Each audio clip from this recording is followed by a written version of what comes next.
Welcome back to my channel.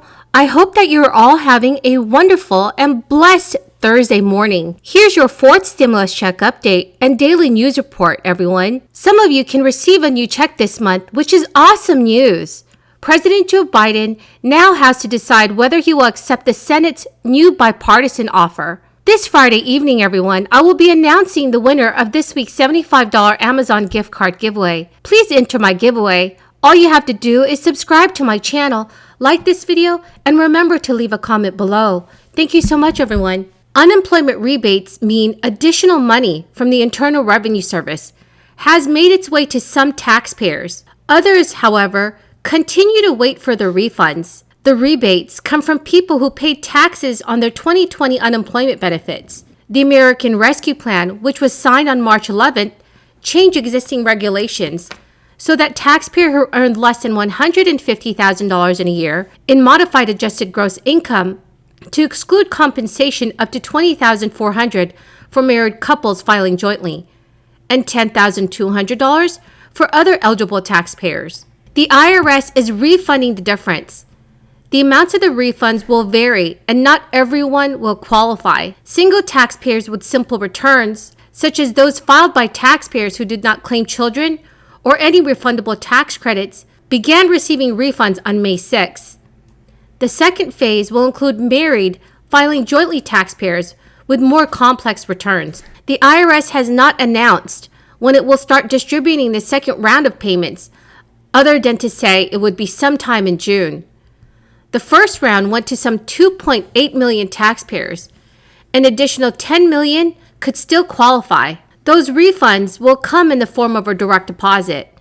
If the IRS has your banking information on file from the previous stimulus payments, or a check if no valid bank account information is available, the refunds can be used to offset any past due federal tax, state income tax, state unemployment compensation debts, child support, spousal support, or certain federal non-tax debts, such as student loans. And according to Yahoo Finance, the IRS will likely announce that a new batch of direct payments will go out to Americans this week. It has also said new batches are continually being mailed out every week, regardless of an official announcement.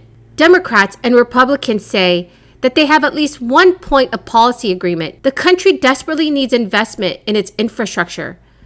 Yet negotiations between the two parties have been rocky because of a major hurdle in accomplishing that: where the money comes from. Democrats originally proposed taxes to cover the costs, and that was a non-starter for the GOPs, which wanted to scale back the scope of the package. A bipartisan group of senators is seeking President Joe Biden's support for a $953 billion infrastructure plan, raising hopes for a breakthrough agreement after an arduous negotiation on his top legislative priority. Biden has invited members of the group of 21 senators, Republicans and Democrats, to the White House on Thursday, and they are scheduled to meet. The pared-down plan, with $559 billion in new spending, has rare bipartisan backing and could open the door to the president's more sweeping $4 trillion proposals. The senators have struggled over how to pay for the new spending.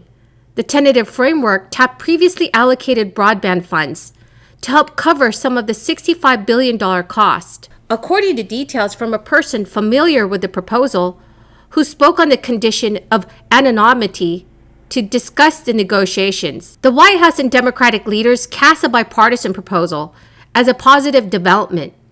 President Biden's top aides have met with senators for back-to-back meetings on Capitol Hill, and later hurdled with House Speaker Nancy Pelosi and Senate Majority Leader Chuck Schumer. Nancy Pelosi said on Wednesday night, "We are very excited about the prospect of a bipartisan agreement." The president's press secretary, Jen Psaki, said President Biden had called for the meeting at the White House, and the group has made progress towards an outline of a potential agreement. Biden has sought $1.7 trillion in his American Jobs Plan, part of nearly $4 trillion in broad infrastructure spending on roads, bridges, and broadband internet, but also the so-called care of economy of child care centers, hospitals, and elder care.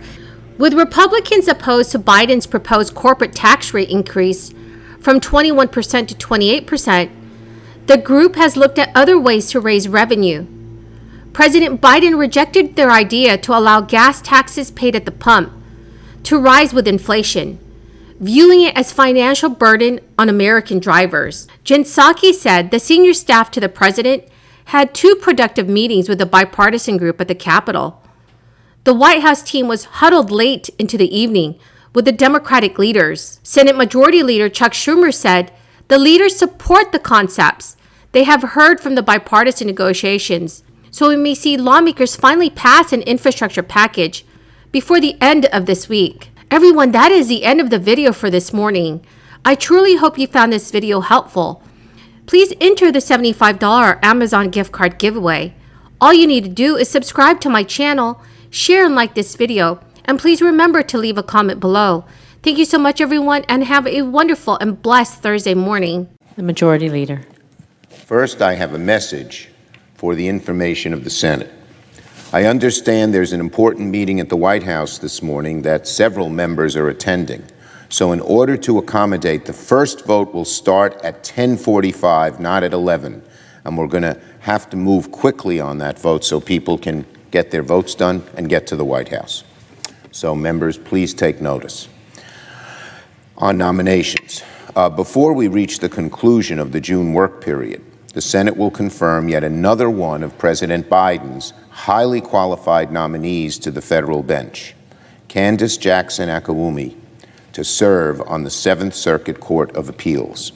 A graduate of Princeton and Yale Law School, Ms. Jackson Akawumi left a career at a big law firm to work 10 years as a federal defender in Illinois. She was a voice in the courtroom for Americans who often had no one else to speak for them, the mentally ill, folks who could not afford an attorney. We have plenty of prosecutors and corporate lawyers on the bench. Ms. Jackson Akawumi would bring a sorely needed perspective. The more our courts reflect the country as a whole, the more faith Americans will have in the equal application of the law. Ms. Jackson Akawumi will make an outstanding addition to the 7th Circuit, and I urge all my colleagues to vote for her later today. Now, I want to reflect for a moment on the pace of judicial nominations in the Democratic-led Senate so far this year. Typically, the first several months of a new administration don't feature a ton of judicial nominations. New presidents often have ambitious legislative agendas, and it takes a lot of time for a new president to make appointments and get them to go through all the background checks, and for the Judiciary Committee to advance nominees to the floor.